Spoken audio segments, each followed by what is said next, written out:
For more on this, I'm joined from London by Economist Laurie Laird. Laurie, great to have you on, and even better to be speaking to you about Kim Kardashian. What a great day.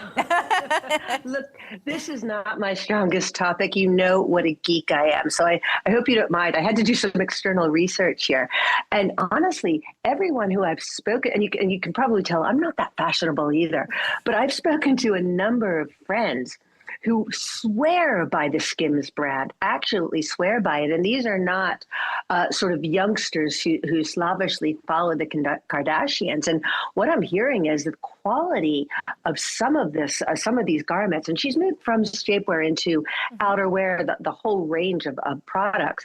But people rave about these products, and it seems to be what they like is it's pretty good quality, reasonably priced, sort of out of the top end of mass market.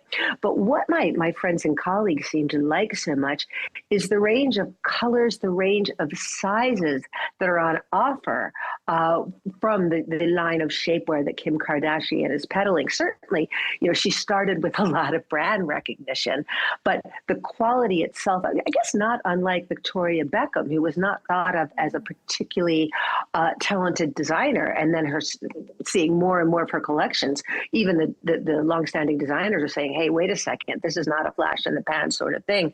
But the friends that I know that are buying Skims products absolutely rave about them. So it's not just the celebrity brand that's attached to these garments. And you know what's so interesting? I must admit something. I haven't bought Skims, but the competition that she's up against, Aloe and Lululemon, is something that I would buy and do wear. But what I find pretty fascinating about this whole story, Laurie, is there's so much investor confidence in this brand, and also Skims' plan is to open more stores, which I found really interesting, especially in the economic climate. Yeah, it's a really good point, because these are not fly-by-night investors who are putting money into this operation. We've got an arm of Goldman Sachs that was one of the biggest funders in this latest round. And what's happening is that the last Skims is not a publicly listed company. You can't buy shares in it on the stock market. So the people that have put money into it are investors like Goldman Sachs, a couple of other fairly big name investors. So to do this expansion that you mentioned, these physical stores, Kim Kardashian and her co-founder have gone back to investors and have said, look, this is a great product. We'd like to expand it. Can you give us more money? Goldman Sachs and a couple of others said, yeah, sure, not a problem. So the valuation of Skims right now is about $5 billion US, at least based on this latest amount of money that went in there. And by the way, that's worth more than Lululemon and Under Armour, which are roughly competitors, combined. And I would think, I'm going to go out on a limb and say that that valuation of $5 billion, to me, seems a little bit conservative. I mean, they're looking at net sales of over $1 billion a year. So the value of $5 billion is not in any way stretching things with those kinds of sales numbers. But yeah, they're expanding into physical stores. And let's go back to Lululemon. This may be a cautionary tale, because Lululemon listed on the stock exchange a couple of years ago with great fanfare. Everybody loved the products. Although Lululemon, I think, is a little pricier than Skims. Lululemon did absolutely fine, but the shares over the past 2 years have fallen 60%. Whether that's because there's more competition, whether it's, as you say, consumers have become a lot more cautious all over the world, sort of an open question. So the competition is out there, looking at a lot of people saying, okay, Skims doesn't necessarily have to go to the stock market now because they can get this private funding. And I think perhaps given Lululemon's experience, the longer that Skims can stay off the public markets, perhaps the better. Interesting. So we won't see a Skims IPO anytime soon. I will take that from you. We'll wait and see.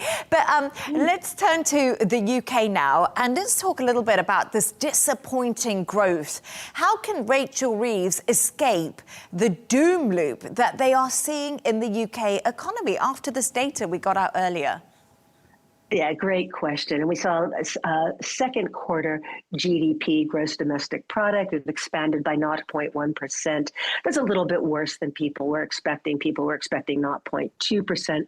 But there is a little bit of distortion in these data. One of the big problems was that slowdown. In fact, that work stoppage at JLR, the company, the car company that makes Land Rovers, they had that massive cyber attack and essentially shut down their assembly lines for the better part of a month. That caused car production in the UK to fall to its lowest level in 70 years, which is absolutely incredible. That meant industrial production, which is about 10% of GDP, fell about 2%. And so that pulled the whole number down. So the numbers are a little bit distorted. But go back to your initial question, and I'm so glad you asked it the way you did. What can Rachel Reeves do? I think that what she should do is, this sounds terrible, forgive me for this, she can stop talking, because every time she opens her mouth, it feels like she's trying out another fiscal plan. Okay, we may think about raising income taxes. We may think about reducing national insurance contributions, which is a tax simply on people who work rather than people's accumulated wealth. We're thinking about a fuel tax. We're thinking about this. This is happening almost every day. And there are two, and this is on top of these two very big fiscal events, a budget and then a spring statement that we have in the UK.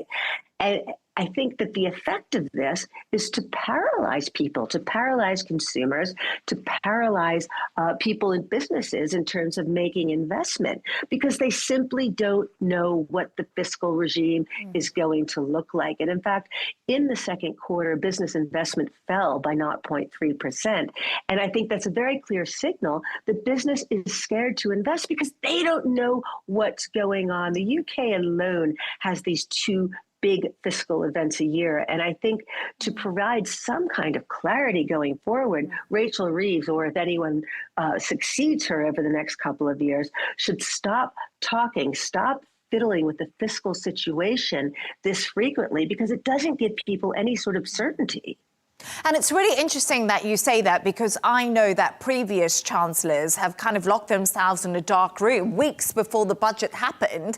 And it was pretty incredible that we saw Rachel Reeves make a statement at 8:15 in the morning that was quite difficult to read. I mean, wasn't it? Yeah, it was quite an amazing thing. I was half asleep watching that, thinking, am I really seeing this? And not only did she make that very short, I cut you off, I'm just incensed about this.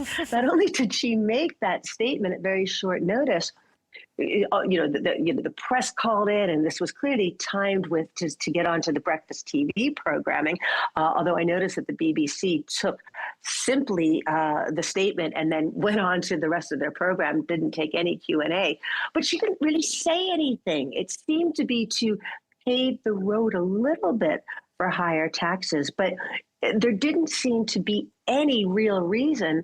And the net result was simply to continue to increase confusion. There's a lot that's good about the UK. There really is. There's a reasonably coherent or a reasonably good investment story to tell here. What is holding people back is this variability of policy.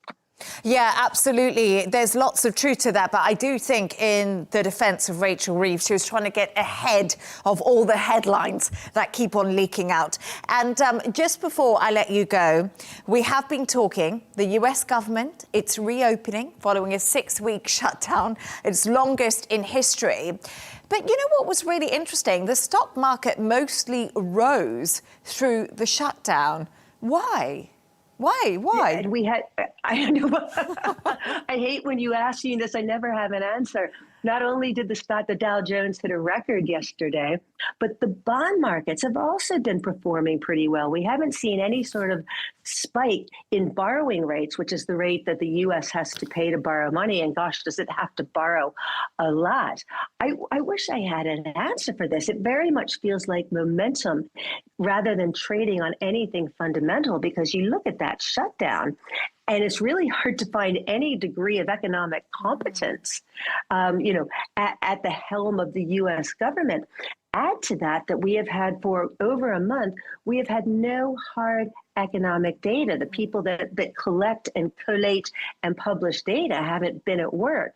So we don't have any real sense of where the economy was before the shutdown, much less whether there were contractions, whether there was any kind of serious harm during the shutdown. We still have not heard from the statistical leaders about when they will resume publishing data. We were supposed to have inflation data today, another set tomorrow. No word on if or when that will be published. Laurie Laird, it was brilliant to speak to you, and I'm grateful that we got the Kardashians in there. Thank you so much. First time, right? First time for everything. Thanks.